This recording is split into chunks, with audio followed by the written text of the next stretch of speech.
Let's talk about the chemistry basics of electrolysis. We want to keep this simple here, so this is the definition we came up with.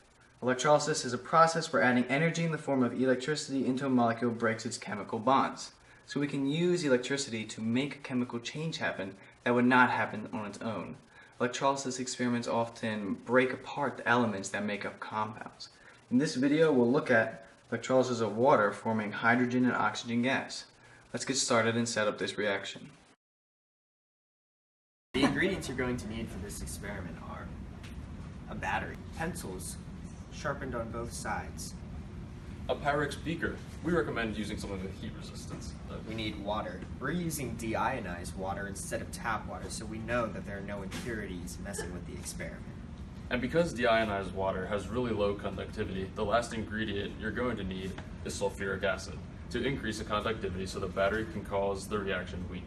Finally, we'll need baking soda, because the solution that we're making is going to be acidic, so we're going to need to neutralize it. Before we get started, you're going to have to put on your safety equipment. Next step is done best with a partner. Take the pencils, submerge them completely. Make sure they're far enough apart where they're not touching, and then take each terminal of the battery and touch it to the tips of the pencils, and make sure that each pencil is in a different terminal.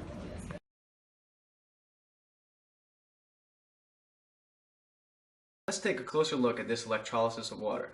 We take some water, add electrical energy, and we get hydrogen and oxygen gas. This equation is an oxidation and reduction process. Electrons are being moved and transferred. Let's look at the oxidation numbers to see how they're being transferred. We have hydrogen, which is +1 when it's with nonmetals. Oxygen is usually -2. Now let's look at the change in oxidation numbers to see how the electrons are being transferred. Let's start with hydrogen, which is +1 on this side and 0 on this side. So its oxidation number is going down, which means it's undergoing reduction by gaining electrons. Oxygen is a -2 over here and 0 over here, so it is going up. It is undergoing oxidation, which is the loss of electrons.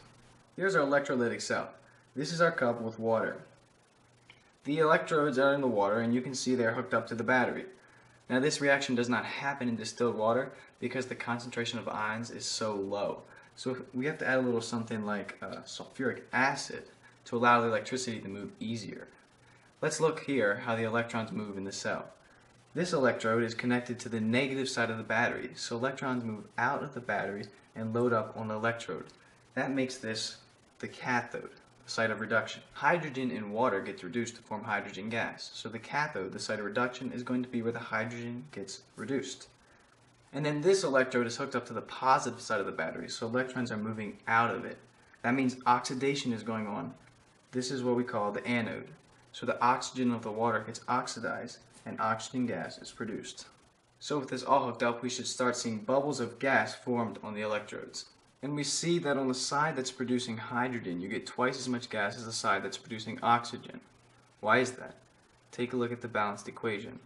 We have 2 H2 and just 1 O2. So that means when we do the experiment, we are going to get twice as much hydrogen gas as we get oxygen gas.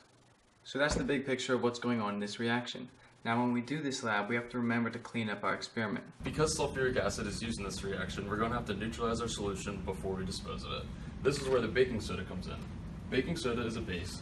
Pour baking soda in your solution and it will bring down the pH to a neutral level where it is safe for disposal. Turn your water on in your sink and let it run for a few seconds, then pour your solution directly down the drain. Wash your container and then pour that down the drain as well. Let the water run for a few more seconds to make sure your solution is completely washed down the drain.